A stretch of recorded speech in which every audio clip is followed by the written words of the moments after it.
Hi everyone, আসসালামু আলাইকুম। কি অবস্থা সবার? চলে আসলাম নতুন আরেকটা ভিডিও নিয়ে। আর আজকের ভিডিওতে আমি ঘুরতে যাচ্ছি। কোথায় ঘুরতে যাচ্ছি সেটা কিন্তু অবশ্যই আপনাদের গেস করে বলতে হবে। সো সেদিন সকালবেলা আমি এখানে একটু ডিম ভুনা করে নিচ্ছিলাম, কারণ আমার শাশুড়ি আম্মু গিয়েছিল গোল্ডের দোকানে একটু কাজে। তাই ভাবলাম আমি ডিম ভুনাটা করে নিই। আর এখন কিন্তু আমি আমার আম্মুর থেকে একটু একটু করে অনেক কিছুই শিখছি। সো আজকে ডিম ভুনাটা করেছিলাম। এরপর উপরে এসে দেখি আমার একটা পার্সেল এসেছে। পার্সেলটা আমার হাজব্যান্ডই রিসিভ করেছিল। সো সেটা খুলে আমি দেখছিলাম আমার ড্রেসটা। এরপরে তো আমার হাজব্যান্ড এখানে লাস্টবারের মতো চেক দিয়ে নিচ্ছিল আমাদের লাগেজগুলো, যে আমরা সব কিছু নিয়েছি নাকি। এরপরে খাওয়া দাওয়া করে শাওয়ার নিয়ে এই তো রেডি হয়ে গেলাম। আর আজকে আমি একটা কমফোর্টেবল কাফতান পরেছিলাম, যেহেতু অনেকক্ষণ জার্নি করতে হবে, তাই ভাবলাম এই ড্রেসটাই পরে যাওয়া যাক। দেন রেডি হয়ে এই তো আমরা বের হয়ে গেলাম। আমি, আমার হাজব্যান্ড আর আমার শাশুড়ি আম্মু যাচ্ছিল আমাদেরকে বাস স্ট্যান্ডে নামিয়ে দিয়ে আসবে। সো এই তো রওনা দিয়ে দিলাম বিসমিল্লাহ বলে। আর অনেক বেশি এক্সাইটমেন্টও কাজ করছিল আমার। এরই মধ্যে আমার শ্বশুর আব্বু ফোন দিয়েছিল, ভিডিও কল আর কি। তো শাশুড়ি আম্মু আব্বুর সাথে কথা বলছিল অনেকক্ষণ, আমরাও কথা বললাম। এরপরে এই তো আমরা চলে আসলাম। আমাদের বাস ছাড়ার কথা ছিল আরামবাগ থেকে রাত 11:15-তে। যেহেতু আমরা ডিনার করার সুযোগ পাইনি, তাই বিএফসিতে চলে আসলাম। আম্মু বলছিল যে আমরা তিনজন এখান থেকে ডিনারটা করে নিই।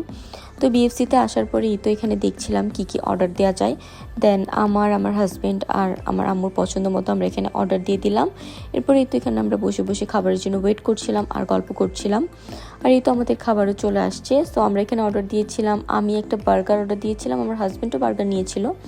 আম্মু বার্গার খায় না, তাই আম্মুর জন্য চিকেন ফ্রাই নিয়েছিলাম আর ফ্রেঞ্চ ফ্রাইও নিয়েছিলাম। আর আমরা সাথে কোল্ড ড্রিঙ্কসও নিয়েছিলাম, জুস নিয়েছিলাম আর কি। সেগুলো দিতে একটু লেট করছিল। দেন এই তো আমরা তিনজন 3 রকমের ড্রিঙ্কস নিয়েছিলাম।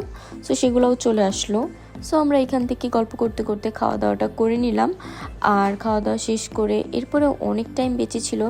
তো এখানে আর বসে থাকার মতো ওয়ে ছিল না, কারণ অনেক বেশি ভিড় ছিল, তাই আমরা বের হয়ে গেলাম। আর আম্মু আমাদেরকে বাস স্ট্যান্ডে নামিয়ে বিদায় টিদায় দিয়ে চলে গেল। আর এই তো আমাদের বাসটা ছিল ইম্পেরিয়াল এক্সপ্রেস এসি বাস, যেটা আর কি। সো এই তো আমরা বাসের ভিতর উঠে গেলাম। আর সিটগুলো ভালোই কমফোর্টেবল ছিল। সো এরপরে আমরা বাসে উঠে এখানে একটা মুভি দেখছিলাম। অনেক স্ন্যাক্স, চিপস আমার হাজব্যান্ড নিয়ে আসছিলো। সো সেগুলো খেতে খেতে আমরা একটা মুভি দেখছিলাম। দেন কুমিল্লায় এসে এখানে আমাদেরকে একটা ব্রেক টাইম দিয়েছিল। আর ব্রেকের টাইমে এখানে যে রেস্টুরেন্টটা ছিল সেখানে আমার পছন্দ মতো কিছুই ছিল না।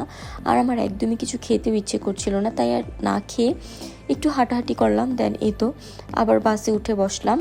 আর এই হচ্ছে আমাদের বাসের ভিতরটা একটু দেখিয়ে দিলাম। এরপরেই তো আমাদের বাস স্টার্ট দিয়ে দিল। আর আমার অনেক বেশি টায়ার্ড লাগছিল, একদমই ঘুম আসছিল না। তো অনেক কষ্টে একটু ঘুমালাম।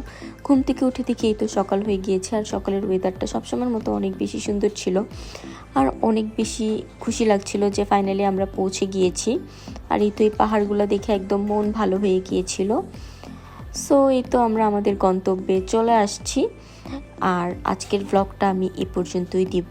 আর এই সেই ভাইরাল রাস্তা, যে রাস্তাটা দেখলে আসলেই মন শান্তি হয়ে যায়। সো আজকের ভিডিওটা আমি এ পর্যন্তই দিব। ডে 1-এ আমি কী করলাম সব কিছুই থাকছে আমার নেক্সট ব্লগে।